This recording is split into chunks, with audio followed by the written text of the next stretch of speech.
ഒരു സ്ഥാപനത്തിൻ്റെ course purchase ചെയ്യുമ്പോൾ ഞാൻ ചിന്തിക്കുന്നത് 3 ഘടകങ്ങളായിരിക്കും. ഒന്ന്, ആ സ്ഥാപനത്തിന് റിസൾട്ട് ഉണ്ടോ? ഒരാളെയെങ്കിലും ഇതിനോടകം ജോലിക്കാരാക്കി മാറ്റാൻ ആ സ്ഥാപനത്തിന് സാധിച്ചിട്ടുണ്ടോ? നിങ്ങളുടെ തെരഞ്ഞെടുപ്പുകളാണ്, നിങ്ങളുടെ തീരുമാനങ്ങളാണ് നിങ്ങളുടെ വിധി നിർണ്ണയിക്കുന്നത്. എന്ത് പഠിക്കണമെന്നും അതെങ്ങനെ പഠിക്കണമെന്നും കൃത്യമായിട്ട് ഒരാൾ പറഞ്ഞു കൊടുത്തിട്ടുണ്ട്. തിരുവനന്തപുരത്ത് നിങ്ങൾ ഫസ്റ്റ് റാങ്കുകാരനെ കണ്ടത് ഒരു 2K കിഡിനെ ആണെങ്കിൽ നമ്മൾ കാസർഗോഡ് കാണാൻ പോകുന്നത് ഒരു 80s കിഡിനെയാണ്. 39ാമത്തെ വയസ്സിൽ LDക്ക് അപ്ലൈ ചെയ്യുന്നു. ആ ഒരൊറ്റൊരെണ്ണം മതിയായിരുന്നു ജീവിതത്തിൽ ഒരു ജോലി സമ്പാദിക്കാൻ. അതും ഫസ്റ്റ് റാങ്കോടുകൂടെ തന്നെ അടിച്ച് എത്തിയിരിക്കുകയാണ് നമ്മുടെ ജയേഷ്. അപ്പം ഫ്രണ്ട്സൊക്കെ സ്കൂൾ ഗ്രൂപ്പിൽ വയസ്സാങ്കാലത്ത് നിനക്ക് ഇങ്ങനെ ജോലി കിട്ടിയത്. പക്ഷെ എനിക്ക് ശരിക്കും വലിയ ഐഡിയ ഉണ്ടായിരുന്നില്ല. അപ്പം ഞാൻ ചെയ്തതെന്ന് പറഞ്ഞാൽ ഇപ്പം നിങ്ങൾ തരുന്ന ക്ലാസ്സസിന് ട്രസ്റ്റ് ചെയ്യുക, അത് മാത്രമേ ഞാൻ ചെയ്തോളൂ. ഇനി ഇവിടെ പഠിക്കേണ്ട പറഞ്ഞിട്ട് അവരെ പുറത്താക്കി. അപ്പോൾ അങ്ങനെ ഞങ്ങളുടെ സർക്കിൾ പൊട്ടി കഴിഞ്ഞപ്പോൾ പിന്നെ ഞങ്ങൾക്കും പോകാനൊരു മടിയായി. അപ്പം ഞാൻ വിചാരിച്ചു എന്നാൽ പിന്നെ ഞാനും സൈലം എടുക്കാം, വീട്ടിൽ ഇരുന്ന് പഠിക്കാമെന്ന് പറഞ്ഞിട്ട് അങ്ങനെ സൈലം എടുത്തു. ചെറിയൊരു സ്വീറ്റ് റിവെഞ്ചും കൂടിയാണ് ഈ ഫസ്റ്റ് റാങ്ക് എന്ന് വേണമെങ്കിൽ പറയാം. എന്നെ എത്രയും പ്രിയപ്പെട്ട സുഹൃത്തുക്കളെ, ഒരു സാധാരണക്കാരൻ്റെ ഏറ്റവും വലിയ സ്വപ്നം എന്താ? സ്വന്തം നാട്ടിൽ ഒരു ജോലി, അല്ലേ? സമാധാനപരമായിട്ടുള്ള, സമ്പന്നമായിട്ടുള്ള, സന്തുഷ്ടമായിട്ടുള്ള ഒരു ജീവിതം. ഇതൊക്കെ ആയിരിക്കും ഒരു സാധാരണക്കാരൻ്റെ ഏറ്റവും വലിയ സ്വപ്നം എന്ന് പറയുന്നത്, ശരിയല്ലേ? അതിലൊരു സർക്കാർ ജോലി കൂടിയാകുമ്പോൾ അതിൻ്റെ മാറ്റ് ഒന്ന് വേറെ തന്നെയാണ്. അത്തരമൊരു ജോലിയെക്കുറിച്ചാണ് നമ്മളിന്ന് പറഞ്ഞു വരുന്നത്.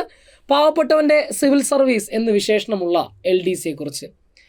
നിങ്ങൾ മനസ്സിലാക്കണം, ഏകദേശം 20 ലക്ഷം പേര് മാറ്റുരയ്ക്കുന്ന വലിയൊരു പരീക്ഷയാണ് LDC പരീക്ഷ എന്ന് പറയുന്നത്.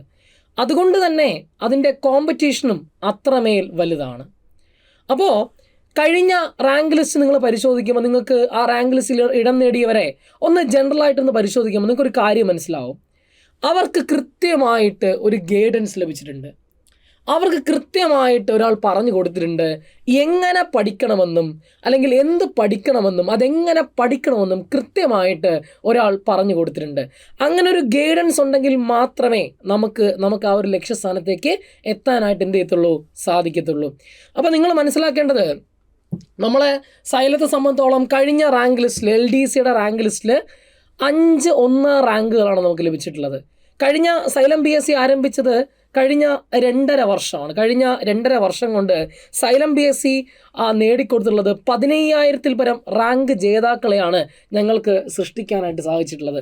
അത് ഈ പറഞ്ഞ കണക്ക് സൈലത്തിൻ്റെ സ്ട്രാറ്റജി വിശ്വസിച്ചുകൊണ്ട് ഞങ്ങളിലേക്ക് വരികയും കൃത്യമായി ആ സ്ട്രാറ്റജിയിലൂടെ ഏകദേശം 15,000-ൽ പരം ഉദ്യോഗാർത്ഥികളാണ് റാങ്ക് ജേതാക്കളായി മാറിയിട്ടുള്ളത്. കഴിഞ്ഞ LDC പരീക്ഷയ്ക്ക് 5 ജില്ലയിൽ 1-ാം റാങ്ക്, കാസർഗോഡും അതുപോലെ തന്നെ കോഴിക്കോടും ആലപ്പുഴയും പത്തനംതിട്ടയും ട്രിവാൻഡ്രം ഒക്കെ നമുക്കായിരുന്നു 1-ാം റാങ്ക്. ഇനി UPSCയിലേക്ക് വരുമ്പോൾ 7 ജില്ലകളിൽ 1-ാം റാങ്കും, ഇനി അടുത്ത് LPSലേക്ക് വരുമ്പോൾ 8 ജില്ലകളിൽ 1-ാം റാങ്കും, അതുപോലെ തന്നെ CPO, LGS, ഏറ്റവും ഒടുവിലായിടുന്ന സെക്രട്ടേറിയറ്റ് ടെസ്റ്റിൻ്റെ പരീക്ഷയ്ക്കും നമുക്ക് മികച്ച റാങ്ക് നേടാനായിട്ട് സൃഷ്ടിക്കാനായിട്ട് നമുക്ക് സാധിച്ചിട്ടുണ്ട്. അപ്പോൾ ആ സ്ട്രാറ്റജി എന്തായിരുന്നു എന്നുള്ളത് ഞാൻ പറയുന്നതിനേക്കാൾ നല്ലത് നമ്മുടെ ഉദ്യോഗാർത്ഥികൾ പറയുന്നതായിരിക്കും. നിങ്ങൾ നോക്കണേ, LDCയിൽ കഴിഞ്ഞ LDCയിൽ 1-ാം റാങ്ക് നേടിയത് അഭിഷേകും, അതുപോലെ തന്നെ കാസർഗോഡ് ജില്ലയിൽ 1-ാം റാങ്ക് നേടിയത് ജയേഷുമാണ്. ഈ 2 പേരുടെ പ്രത്യേകത, ഒരാൾ ഒരു 2K കിഡും മറ്റേയാൾ ഒരു 80s കിഡാണ്. നോക്കണേ, 2 ജനറേഷൻ ഗ്യാപ്പിലുള്ളവരാണ്, കൃത്യമായ ജനറേഷൻ ഗ്യാപ്പുള്ളവരാണ് ഈ പറഞ്ഞ 1-ാം റാങ്ക് ജേതാക്കളായി മാറിയിട്ടുള്ളത്. അപ്പോൾ നിങ്ങൾ മനസ്സിലാക്കണം, 2 വിഭാഗക്കാർ, ഒരു 2K കിഡിനെയും അതുപോലെ തന്നെ ഒരു 80s കിഡിനെയും ഒരേപോലെ കൺസിഡർ ചെയ്യാനായിട്ട് അല്ലെങ്കിൽ ഒരേപോലെ റാങ്കിൽ എത്തിക്കാനായിട്ട് സൈലത്തിന് സാധിച്ചു എന്നുള്ളത് നമ്മുടെ ഒരു അഭിമാന നേട്ടമായിട്ട് നമ്മൾ എന്ത് ചെയ്യണം, അല്ലെങ്കിൽ ഞങ്ങളുടെ സ്ട്രാറ്റജിയുടെ വിജയമായിട്ട് ഞങ്ങളവിടെ കാണുകയാണ്. നമുക്കിനി അവർക്ക് എന്താണ് സൈലത്തെ പറ്റി പറയാനുള്ളത് എന്ന കാര്യം നമുക്ക് എന്ത് ചെയ്യാം, കേട്ടിട്ട് നമുക്ക് എന്ത് ചെയ്യാം, തിരിച്ചു വരാം. തിരുവനന്തപുരത്ത് നിങ്ങൾ ഫസ്റ്റ് റാങ്കുകാരനെ കണ്ടത് ഒരു 2K കിഡിനെ ആണെങ്കിൽ നമ്മൾ കാസർഗോഡ് കാണാൻ പോകുന്നത് ഒരു 80s കിഡിനെയാണ്. ഒരുപാട് പ്രാരാബ്ദങ്ങളിലൂടെയൊക്കെ സഞ്ചരിച്ച് PSC പോലും എഴുതാൻ പറ്റാതെ ഏറ്റവും അവസാനം തൻ്റെ 39ാമത്തെ വയസ്സിൽ LDക്ക് അപ്ലൈ ചെയ്യുന്നു. LDക്ക് അപ്ലൈ ചെയ്ത് കഴിഞ്ഞിട്ട് പിന്നെ ഒരു PSCയും പിന്നെ എഴുതാനുള്ള യോഗം പോലും ഇല്ല. പക്ഷേ ആ ഒരൊറ്റൊരെണ്ണം മതിയായിരുന്നു ജീവിതത്തിൽ ഒരു ജോലി സമ്പാദിക്കാൻ. അതും ഫസ്റ്റ് റാങ്കോടുകൂടെ തന്നെ അടിച്ച് എത്തിയിരിക്കുകയാണ് നമ്മുടെ ജയേഷ്. ഫ്രണ്ട്സൊക്കെ സ്കൂൾ ഗ്രൂപ്പിൽ വയസ്സാങ്കാലത്ത് നിനക്ക് എങ്ങനെ ജോലി കിട്ടിയത്? വയസ്സൊന്നൊരു പ്രശ്നമല്ല. പലർക്കും തോന്നുന്ന ഒന്നാണ് ഈ ഒരു 38, 39 ആയി കഴിഞ്ഞാൽ ഇനി ന്യൂ ജനറേഷനോട് മത്സരിച്ച് എത്തുമോ എന്നുള്ളതൊക്കെ. അപ്പൊ നമ്മൾ കണ്ടു 2K കിഡും ഫസ്റ്റ് റാങ്ക് അടിക്കുന്നുണ്ട്. അതേപോലെ തന്നെ എന്ത് ചെയ്യുന്നുണ്ട്, 80s 90s എല്ലാവരും നേടുന്നുണ്ട്. സാഹചര്യം അനുകൂലമാക്കി ആരാണോ എടുക്കുന്നത് അവരാണ് എന്ത് ചെയ്യുന്നത്, പരീക്ഷകളിൽ മുൻനിരയിൽ എത്തുന്നതും റാങ്കുകൾ അടിക്കുന്നതോ. ഞങ്ങളുടെ കൂടെ LP UP കുട്ടികളുണ്ടായിരുന്നു. അപ്പോൾ അവർ സൈലത്തിൽ ഓൺലൈനായിട്ട് എടുത്തവർ അവിടുത്തെ ക്ലാസ്സിൻ്റെ ഒരു ഡിസ്കംഫർട്ടും ഉണ്ട്. അപ്പോൾ അങ്ങനെ സൈലം എടുത്തു എന്ന് അറിഞ്ഞ സമയത്ത് അവർ ഇനി ഇവിടെ പഠിക്കേണ്ട പറഞ്ഞിട്ട് അവരെ പുറത്താക്കി. അപ്പോൾ അങ്ങനെ ഇപ്പോൾ ഞങ്ങളുടെ സർക്കിൾ പൊട്ടി കഴിഞ്ഞപ്പോൾ പിന്നെ ഞങ്ങൾക്കും പോകാനൊരു മടിയായി. അപ്പം ഞങ്ങൾ അപ്പം ഞാൻ വിചാരിച്ചു എന്നാൽ പിന്നെ ഞാനും സൈലം എടുക്കാം, വീട്ടിൽ ഇരുന്ന് പഠിക്കാമെന്ന് പറഞ്ഞിട്ട് അങ്ങനെ സൈലം എടുത്തുകൊണ്ട് ഇപ്പൊ ഇവിടെ എത്തി എന്നുള്ളത്. അപ്പൊ അതിന്റെ ഒരു ചെറിയൊരു സ്വീറ്റ് റിവെഞ്ചും കൂടിയാണ് ഈ ഫസ്റ്റ് റാങ്ക് എന്ന് വേണമെങ്കിൽ പറയാം അല്ലേ. അപ്പോൾ കുട്ടികൾക്ക് സ്വാഭാവികമായിട്ടും തോന്നുന്നൊരു സംശയമാണ്, ഈ പലരും അടിച്ചു നിൽക്കുന്നൊരു കാര്യം, ഒരു 35 കഴിഞ്ഞാൽ അല്ലെങ്കിൽ 30 കഴിഞ്ഞാൽ പിന്നെ മറവിയൊക്കെ ഭയങ്കരമായിട്ട് ബാധിക്കും. അതായത് ഈ വയസ്സൊക്കെ ആവുകയാണ്, ബാക്കിയുള്ളവരൊന്നും കോമ്പീറ്റ് ചെയ്ത് എത്തുന്നില്ല, അങ്ങനെയുള്ള കുറെ തോന്നലുകളൊക്കെ ഉണ്ടല്ലോ. അതൊക്കെ അലട്ടിയിരുന്നോ? ഇല്ല, ഏജ് ജസ്റ്റ് നമ്പർ. പക്ഷെ എനിക്ക് ശരിക്കും വലിയ ഐഡിയ ഉണ്ടായിരുന്നില്ല. അപ്പം ഞാൻ ചെയ്തതെന്ന് പറഞ്ഞാൽ ഇപ്പം നിങ്ങൾ തരുന്ന ക്ലാസ്സസിന് ട്രസ്റ്റ് ചെയ്യുക, അത് മാത്രമേ ഞാൻ ചെയ്തോളൂ. ഞാൻ അതിനു മുമ്പ് യൂട്യൂബിൽ വീഡിയോസ് കാണുമായിരുന്നു. അപ്പോൾ അതിൽ ഈ സൈലത്തിൻ്റെ മാരത്തോണുണ്ട്. ആ മാരത്തോണിൽ എല്ലാ ക്ലാസ്സും നല്ല ഇഷ്ടപ്പെട്ടു. അങ്ങനെയാണ് സൈലം തിരഞ്ഞെടുക്കാമെന്ന് വിചാരിച്ചു. സൈലത്തിൽ ജോയിൻ ചെയ്യുന്നതിന് മുമ്പ് ഞാൻ കോഡൊക്കെ വെച്ച് കാണാതെ പഠിക്കുകയും ചെയ്തിരുന്നതാണ്. പക്ഷെ സൈലത്തിൽ ജോയിൻ ചെയ്തതിന് ശേഷം പല ടോപ്പിക്സും എൻ്റെ ബേസ് തൊട്ട് കറക്റ്റ് പോയിന്റ് മനസ്സിലാക്കി പഠിക്കാൻ പറ്റുന്നു. അപ്പോൾ നിങ്ങളിപ്പോൾ കേട്ടത് നമ്മുടെ ജയേഷിൻ്റെയും അതുപോലെ തന്നെ അഭിഷേകിൻ്റെയും വാക്കുകളാണ് അല്ലേ. ഒന്ന് ആലോചിച്ച് നോക്കിയേ, ആ 2 പേരും കൃത്യമായി പറയുന്നൊരു കാര്യമുണ്ട്. സൈലം എന്താണോ ഞങ്ങളോട് പറഞ്ഞത് അത് കൃത്യമായിട്ട് ഞങ്ങൾക്ക് ഇംപ്ലിമെൻ്റ് സഹിച്ചത് കൃത്യമായി ഞങ്ങൾ ഫോക്കസ് ചെയ്തു, പഠിച്ചു, ഞങ്ങൾക്ക് റാങ്കിലെത്താനായിട്ട് സാധിച്ചു എന്ന്. ഈ 2 പേരും തരുന്ന വലിയൊരു പ്രചോദനമുണ്ട് പുതിയ ആൾക്കാരെ സംബന്ധിച്ചോളം. കാരണം ഇവിടെ അഭിഷേക് തരുന്നൊരു പാഠം എന്താണെന്ന് വെച്ചാൽ, ചില ആൾക്കാർ വിചാരിക്കും എനിക്കിപ്പോൾ 21 വയസ്സല്ലേ ആയിട്ടുള്ളൂ, കാരണം ഞാൻ കോമ്പീറ്റ് ചെയ്യാൻ പോകുന്നത് ഏകദേശം എന്നെക്കാൾ നല്ല പ്രായമുള്ള ഒരു 25, 26 ഒരുപാട് തഴക്കം ചെന്ന ആൾക്കാരോട്ടാണ് ഞാൻ കോമ്പീറ്റ് ചെയ്യാനായിട്ട് പോകുന്നത്. അപ്പോൾ എനിക്ക് അവരുടെ ഒപ്പം പിടിച്ചു നിൽക്കാൻ പറ്റുമോ, അവർക്കൊപ്പം എനിക്ക് കത്തി നിൽക്കാൻ പറ്റുമോ എന്നൊക്കെ ഉള്ളതിനുള്ള എക്സാമ്പിളാണ് നമ്മുടെ അഭിഷേകിൻ്റെ വാക്കുകൾ നമ്മൾ കേട്ടത്. ഇനി ചില ആൾക്കാർ വിചാരിക്കും ഇപ്പോൾ പ്രായപരിധി കൂടി ഉണ്ടല്ലേ, 36 എന്നുള്ളത് 40 വയസ്സിലേക്ക് ഉയർത്തിയിട്ടുണ്ട്, അപ്പോൾ അവസാന നിമിഷം ഒരു വട്ടം നോക്കിക്കളയാം എന്ന് ചിന്തിക്കുന്ന ആൾക്കാർ ജയേഷിൻ്റെ വാക്കുകൾ പ്രചോദനമാണ്. കാരണം ജയേഷിനെ തള്ളി ഉന്തി വിടുന്ന അമ്മയാണ് പഠിക്കാൻ വേണ്ടി തള്ളി വിടുന്നത്. അവിടെ എത്തിയിട്ട് ജയേഷിൻ്റെ മാക്സിമം എഫേർട്ട് എടുക്കുക, എന്നിട്ട് ഒരുപാട് പ്രതിസന്ധികൾ ഉണ്ടായിട്ടുണ്ട്. അതിനിടയ്ക്കാണ് ജയേഷ് എന്ത് ചെയ്യുന്നത്, കഷ്ടപ്പെട്ട് പഠിക്കുന്നത്. അവിടെ 39ാമത്തെ വയസ്സിലാണ്, ഒരൊറ്റ ചാൻസേ ഉള്ളൂ, ഒരൊറ്റ പരീക്ഷ LDC, അത് കഴിഞ്ഞാൽ പിന്നെ പരീക്ഷയില്ല. ഒരൊറ്റ പരീക്ഷ എഴുതുന്നു, അതിനുവേണ്ടി കട്ടക്കിരുന്ന് പഠിക്കുന്നു. അപ്പോൾ എന്നെക്കൊണ്ടും പറ്റും. വിജയിച്ചപ്പോൾ കൂട്ടുകാർ കളിയാക്കി, എന്താ നിനക്ക് ഈ വയസ്സാം കാലത്തും ജോലി കിട്ടിയല്ലോ എന്ന് പറഞ്ഞ് കളിയാക്ക് പോലും ഉണ്ടായി. ഒന്ന് ആലോചിച്ച് നോക്കണം. അപ്പോൾ ഒന്നും അപ്രാപ്യമല്ല. അപ്പോൾ ഏജ് ലിമിറ്റ് കഴിയാറായി എന്ന് വിഷമിച്ചിരിക്കുന്ന ചില ആൾക്കാരുണ്ട്. അവർക്ക് ജയേഷിൻ്റെ വാക്കുകൾ എന്താണ്, പ്രചോദനമാണ്. അപ്പോൾ ഇവർ 2 പേരും ഈ പറയുന്ന കണക്ക് 2 പേരെയും സാറ്റിസ്ഫൈ ചെയ്തുകൊണ്ട് നമുക്ക് ക്ലാസ് നൽകാൻ കഴിഞ്ഞു എന്നുള്ളത് അധ്യാപകരുടെ വലിയൊരു വിജയമായിട്ട് നമ്മൾ എന്ത് ചെയ്യാണ്, സ്ഥാപനത്തിൻ്റെയും ഞങ്ങളുടെ സ്ട്രാറ്റജിയുടെയും അധ്യാപകരുടെയും വലിയൊരു വിജയമായിട്ട് നമ്മളവിടെ കാണുകയാണ്. ഒന്ന് നോക്കണം. ഇനി എന്തുകൊണ്ട് സൈലം? ഇപ്പം ഞാനാണ് ഒരു ഉദ്യോഗാർത്ഥി എങ്കിൽ ഒരു സ്ഥാപനത്തിൻ്റെ കോഴ്സ് പർച്ചേസ് ചെയ്യുമ്പോൾ ഞാൻ ചിന്തിക്കുന്നത് 3 ഘടകങ്ങളായിരിക്കും. ഒന്ന്, ആ സ്ഥാപനത്തിന് റിസൾട്ട് ഉണ്ടോ, ഒരാളെങ്കിലും ഇതിനോടകം ജോലിക്കാരാക്കി മാറ്റാൻ ആ സ്ഥാപനത്തിന് സാധിച്ചിട്ടുണ്ടോ. അപ്പോൾ അവിടെ എക്സ്പീരിയൻസ് വലിയൊരു ഘടകമാണ്. ഒരു എക്സ്പീരിയൻസ് വേണം ഇല്ലേ, കൃത്യമായി പിള്ളേർക്ക് അല്ലെങ്കിൽ ഉദ്യോഗാർത്ഥികൾക്ക് ഗൈഡൻസ് നൽകാനായിട്ട് ആ സ്ഥാപനത്തിന് കഴിഞ്ഞ കാലങ്ങളിൽ സാധിച്ചിട്ടുണ്ടോ എന്നുള്ളത് ഞാനൊരു ചോദ്യമായിട്ട് തന്നെ എന്ത് ചെയ്യും, അവിടെ വിലയിരുത്തും. അത് ഇക്കഴിഞ്ഞ റിസൾട്ട് വെച്ച് നോക്കുമ്പോൾ സൈലത്തിന് അത് ഉണ്ട് എന്ന് എന്ത് ചെയ്യും, എനിക്ക് മനസ്സിലാക്കാനായിട്ട് സാധിക്കും. ഇനി അവർ പ്രൊവൈഡ് ചെയ്യുന്ന സർവീസ്, അധ്യാപകർ മെയിനായിട്ട് അവിടെ ഫോക്കസ് ചെയ്യുന്നത് അധ്യാപകരാണ്, അധ്യാപക വൃന്ദമാണല്ലോ. കാരണം LDC പോലുള്ള വലിയൊരു പരീക്ഷ നടക്കുമ്പോൾ അവിടെ നിങ്ങൾ നോക്കേണ്ടത് ഓരോ പോയിന്റും വിലപ്പെട്ടതാണ്, ഓരോ പോയിന്റ്. അപ്പോൾ നല്ലൊരു ഫാക്കൾട്ടി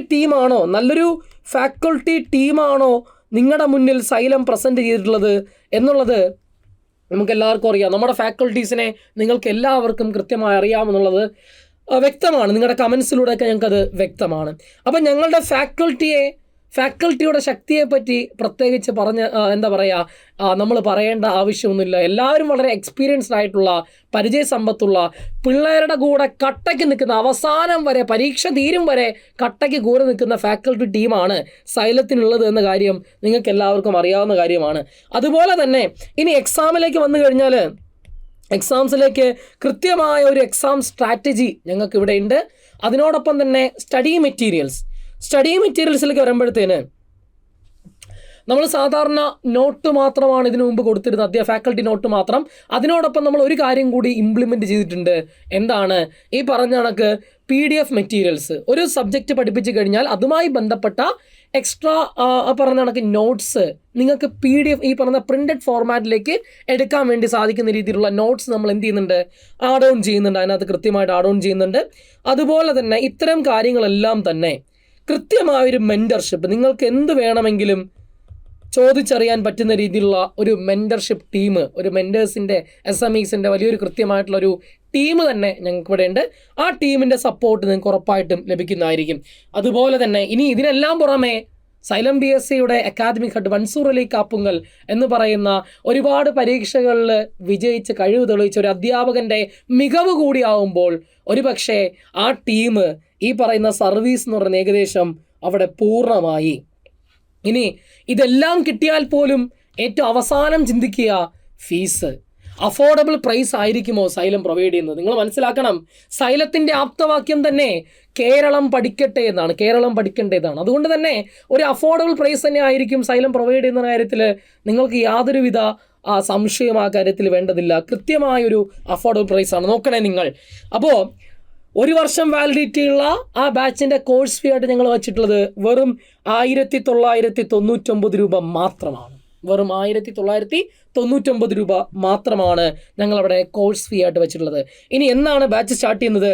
ജൂൺ മാസം 17-ാം തീയതിയാണ് ഞങ്ങൾ ആ ബാച്ച് സ്റ്റാർട്ട് ചെയ്യുന്നത്. അപ്പോൾ ചിലർ ചോദിക്കും, പല ആൾക്കാരും നേരത്തെ സ്റ്റാർട്ട് ചെയ്തല്ലോ, നിങ്ങൾ എന്തുകൊണ്ട് നേരത്തെ തുടങ്ങുന്നില്ല, ജൂൺ മാസം 17-ലേക്ക് മാറ്റി വെക്കുന്നു എന്ന് ചോദിച്ചു കഴിഞ്ഞാൽ നിങ്ങൾ മനസ്സിലാക്കേണ്ടത് പ്രിലിമിനറി പരീക്ഷ നടന്നു വരികയാണല്ലേ. ഒരുപാട് മക്കൾ ഈ പറയുന്ന പ്രിലിംസിൻ്റെ എക്സാമിനും അതിൻ്റെ തിരക്കിലായിട്ട് നിൽക്കുകയാണ്. അപ്പോൾ അവരെയും കൂടെ ഉൾപ്പെടുത്താൻ വേണ്ടിയിട്ട് തന്നെയാണ് അതിനിടയ്ക്ക് നമ്മൾ ബാച്ച് സ്റ്റാർട്ട് ചെയ്ത് അവരുടെ വിലപ്പെട്ട സമയം ഇതിനിടയ്ക്ക് കളയേണ്ട എന്നതുകൊണ്ടാണ് ഞങ്ങൾ ജൂൺ മാസം 17-ാം തീയതി തീരുമാനിച്ചത്. കാരണം അപ്പോഴേക്കും പ്രിലിംസ് എല്ലാം ഒന്ന് ഒതുങ്ങും. അപ്പോൾ അവർക്കും എന്താണ് ഈ പറഞ്ഞ കണക്ക് ഈ ബാച്ചിനകത്തോട്ട് ഫ്രഷ് ആയിട്ട് ആദ്യമേ തന്നെ ഫസ്റ്റ് ക്ലാസ് തൊട്ട് തന്നെ അവർക്ക് കേട്ടു പോകാനായിട്ട് സാധിക്കും എന്നുള്ളത് കൊണ്ട് നമ്മൾ കൃത്യമായിട്ട് അത് പ്രൊവൈഡ് ചെയ്തിട്ടുണ്ട്. അതുപോലെ തന്നെ മൻസൂർ സാറ് മുൻപത്തെ വീഡിയോയിൽ പറഞ്ഞ പോലെ തന്നെ നമ്മൾ റെക്കോർഡ് ക്ലാസ്സും ഓൾറെഡി പേൾ ഓപ്ഷനിൽ അവൈലബിൾ ആക്കിയിട്ടുണ്ട്. ആ റെക്കോർഡ് ക്ലാസ് നിങ്ങൾക്ക് എന്ത് ചെയ്യാം, കാണാവുന്നതാണ്. ഇനി അടുത്തതിലോട്ട് പോകുമ്പോഴത്തേന് ഇനി എല്ലാമായി ഇല്ലേ. അപ്പോൾ റിസൾട്ട് ഞാൻ പറയേണ്ടതില്ല, ഉണ്ട്. സർവീസ് കൃത്യമായി ഞാൻ പറഞ്ഞു വെച്ചു, ഫീസിൻ്റെ കേസും പറഞ്ഞു. അപ്പോൾ ഇനി എന്താണ് നിങ്ങൾക്ക് തടസ്സം എന്ന് ചോദിച്ചു കഴിഞ്ഞാൽ, ഇവിടെ സൈലത്തെ സംബന്ധിച്ചോളം എല്ലാ കാര്യങ്ങളും ഇവിടെ സെറ്റാണ്. ഫാക്കൽറ്റിയും എല്ലാം ഇവിടെ തയ്യാറാണ്. നിങ്ങൾ ഒന്ന് ഒരുങ്ങിയാൽ മാത്രം മതി, സൈലത്തോടൊപ്പം ക്രാക്ക് ചെയ്യാൻ ഒരുങ്ങിയാൽ മാത്രം മതി. അങ്ങനെ ഒരുങ്ങിയത് കൊണ്ടാണ് ഈ പറയുന്ന 5 പേരും സൈലം എന്ന് പറയുന്ന ടീമിനെയും മൻസൂർ സാറിനെയും വിശ്വസിച്ചുകൊണ്ട് ഈ ടീമിലേക്ക് വരികയും കൃത്യമായിട്ട് 1ാം റാങ്ക് ക്രാക്ക് ചെയ്തു പോയ ആൾക്കാരെ ഞാനിവിടെ പറഞ്ഞതാണ്. ഇത് നമ്മുടെ അവാർഡിങ് സെറമണി വർഷാവർഷം നമ്മൾ ഈ പറഞ്ഞ കണക്ക് ഓരോ എക്സാം കഴിയുമ്പോഴും അതിൻ്റെ നമ്മൾ അവാർഡിങ് സെറമണി നടത്താറുണ്ട്. അതിൽ നമ്മുടെ മൻസൂർ സാറിൻ്റെ ഒരു എൻട്രിയാണ് നിങ്ങൾ കാണുന്നത്. ഇത് നമ്മുടെ ഓൾ ടീം അല്ലേ, കഴിഞ്ഞ LDCക്ക് റാങ്ക് നേടിയ ഓൾ ടീമിനെ വെച്ചുള്ളൊരു ഫോട്ടോ സെഷനാണ്. അടുത്ത വർഷം അല്ലെങ്കിൽ 2027-ലാണ് LDC നടക്കുക. 2028-ൽ അതിൻ്റെ റിസൾട്ട് വരും. 2028-ൽ റിസൾട്ട് വരുമ്പോൾ ഇതിലൊരാളായി നിങ്ങൾക്കും നിൽക്കാൻ യോഗമുണ്ടാവട്ടെ, ഭാഗ്യമുണ്ടാവട്ടെ എന്ന് ഞാൻ ആത്മാർത്ഥമായി ആഗ്രഹിക്കുകയാണ്. ഇവിടെ അടുത്തത് നിങ്ങളാവാം. എപ്പോഴും പറയുന്നൊരു കാര്യമുണ്ട്, your choice decides your destiny. നിങ്ങളുടെ തിരഞ്ഞെടുപ്പുകളാണ്, നിങ്ങളുടെ തീരുമാനങ്ങളാണ് നിങ്ങളുടെ വിധി നിർണ്ണയിക്കുന്നത്. നിങ്ങൾ ശരിയായ തീരുമാനങ്ങളാണ് എടുക്കുന്നതെങ്കിൽ നിങ്ങളുടെ ഭാവിയിലും അതിൻ്റെ റിസൾട്ട് ഉണ്ടാവും. അപ്പോൾ ശരിയായ തിരഞ്ഞെടുപ്പുകൾ നിങ്ങൾ എടുക്കും, നിങ്ങൾക്ക് എടുക്കാൻ സാധിക്കട്ടെ. ഇതുപോലെ ഇതിലൊരാളായി അടുത്തത് നിങ്ങളാവാമെന്നുള്ളത്, ഈ ചോദ്യചിഹ്നത്തിൻ്റെ ഉത്തരം നിങ്ങളായി മാറട്ടെ എന്ന് ആത്മാർത്ഥമായി ആഗ്രഹിച്ചുകൊണ്ടും പ്രാർത്ഥിച്ചുകൊണ്ടും വൈൻഡപ്പ് ചെയ്യുന്നു. Thank you very much.